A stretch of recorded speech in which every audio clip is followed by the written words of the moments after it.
Welcome back to SA Sports Show. Now we've got a new segment, Ando's Blast from the Past. And one of my favourite football players, Stephen Stretch, West Torrens and Melbourne. And probably something that you might not know this, but I was actually at your first game for West Torrens. I think you were playing Sturt back in 1982. Yep. I was with a group of friends on the western side, and that was, and this is the Guernsey. That's the Guernsey, this is the Guernsey. The lace up too. I love it. It is. I love it. Like most players, I always remember my first game, and I do recall you being there. And about 4,000 or 5,000 other people, which is fantastic. But that's the Guernsey. It's the first lace-up I received, and the actual one that I wore on the game. So I've managed to hang on to it, which is great. Oh, absolutely priceless. That is priceless. We'll go back many years before that. I mean, you're a junior athlete and winning medals at a national level as well, high jump. Which quite often I said hello to your knee when you're just doing a bit of hang time, taking a big mark over the top of me, but also a top-level tennis player as well. So you obviously had to work out which is the sport. I love my footy and you know, getting offers from different clubs and athletics and tennis playing at the top level. Was it hard choice in the end? Like most kids, Greg, you know, it's always difficult. We always try different sports, and I was no different to anyone else. And I was a reasonably good tennis player, like yourself, did a lot of athletics, and it got to the point... No, you won medals at a national level, firstly for athletics, and, you know, you're playing the highest level of tennis at about 16. So... You're a step ahead. You're a step ahead. Yeah. Well, you know, I'll take that now. But, you know, take the gratitude where you can. But I was quite serious about it, and I had the opportunity to keep going with tennis and athletics. But I actually got injured when I was about 15 or 16 playing tennis. So I had a stress fracture in my back. So I had to take a little bit of time off. And so it gave me a little bit more time to think about what I wanted to do. And I then got an invitation to come out to West Torrens and continue to play in the juniors. I had been down there briefly with the 13s, 14s and 15s and then got an invitation to go out to the Colts, which was what it was called back then, which was the under 17s. So, and it just sort of ballooned from there. So you were sort of 18 for your first game? So you didn't have to wait long. I didn't have to wait long at all. So I grew probably about 5 or 6 inches when I left high school and then fitted into our under 17 team really well. And then I was fortunate enough to play under 19s, reserves and seniors in the 1 year in 1982, which was my first year. For the seniors. In 83, of course, you won the Escort Cup, the night series grand final. Which, you know, I suppose for all the people who remember yesterday's footy that we're both a part of, it was huge. It was massive. We were getting 5,000, 6,000, 7,000 people to those games.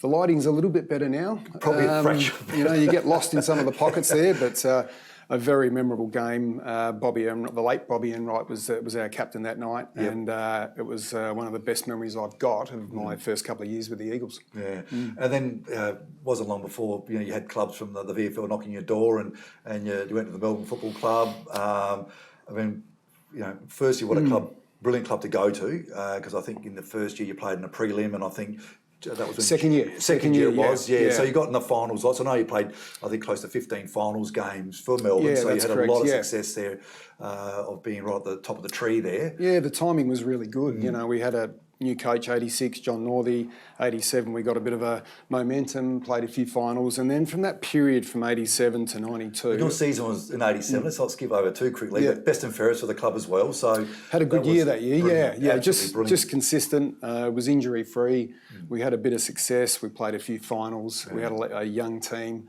and a coach that was really passionate about his players. So it was good. And the one medal you didn't get in 87, which I thought you should have, was the Fossil Limbs medal, South Australia versus Victoria. I was on the wing, you were half back, and I'll never forget who's going to take Gary Ablett. And I thought, he's going to come on the wing. He's going to come on the wing. I watch him come towards me, then he's walked past me, and he's gone to half forward. Yes, and I that's thought, right. Thank God, Stretchy's got him. But you had a great game. It was a great contest. Yeah, and we beat Victoria. I think you're being a bit kind. No, you had a great game. You know, I didn't have a lot of the footy, but I think collectively we all played exceptionally well, and we won that game, which was fantastic. So, and that was the start of probably 2 or 3 years where South Australia dominated. It's a great part, wasn't it? Oh, it's fantastic. You know, I think the VFL then really stood up and thought, wow, this competition's, you know, at the moment, you know, there's second to none because we don't know what you think, but a lot of people say to me, you know, what are your most memorable games? And, there's finals, etc., your first game. But I do remember vividly those 3 or 4 state games that we played. Yeah.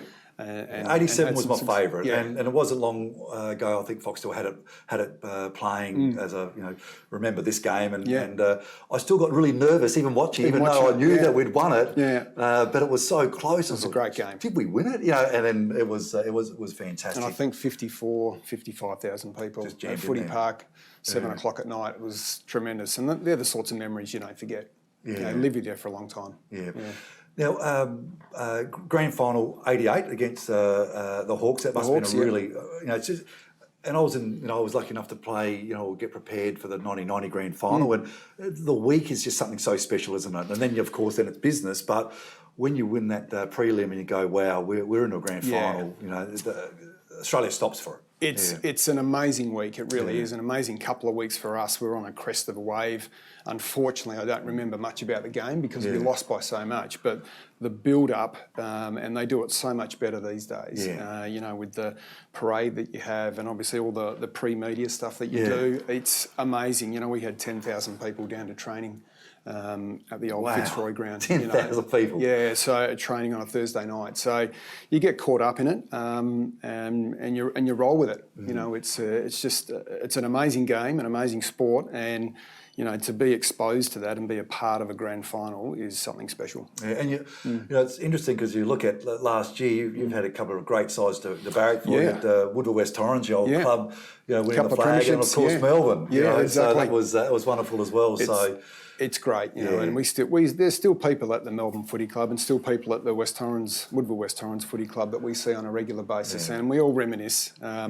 And I think it's they've both had tremendous success. So, and hopefully we play a small part in that. I did notice a lot of times during the last summer just gone by that all of a sudden I see you sneaking around Glenelg with a lot of the Melbourne Footy Club gear on. So have you stopped celebrating, basically? Trying to rub off on the Glenelg boys. No, it's a great result. We're not involved anymore, and Billy's not involved. So, but we still have a lot of friends, a lot of. You're part of the 200 club. It's a big part of your life, the Melbourne Football Club. It is, and the club's been terrific, and.